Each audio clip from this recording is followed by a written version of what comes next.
بسم الله الرحمن الرحيم صلوا علیہ وآلہ صلوا علیہ ہم سے محمد رضی اللہ تعالیٰ عنہ نے بیان کیا، کہا ہم سے سفیان بن عیینہ رضی اللہ تعالیٰ عنہ نے ابن ابی حازم رضی اللہ تعالیٰ عنہ کے واسطے سے نقل کیا، انہوں نے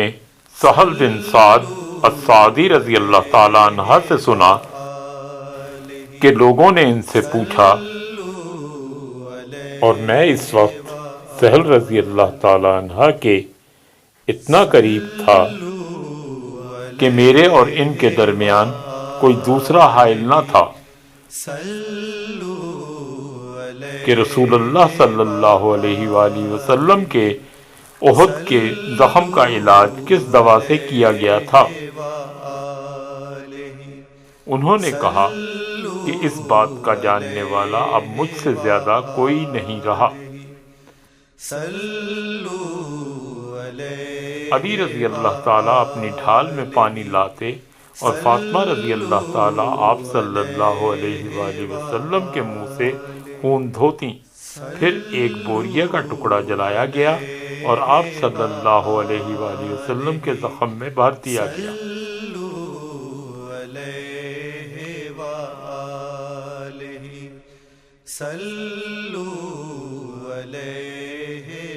صحیح بخاری کتاب وضو کا بیان،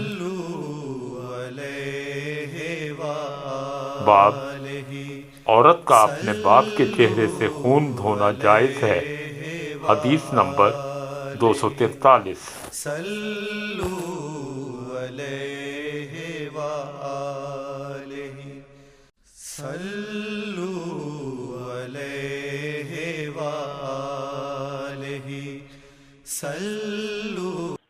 ویڈیو کو لائک کریں،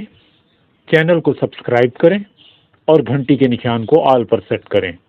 تاکہ ہماری آنے والی نئی ویڈیو آپ تک سب سے پہلے پہنچے۔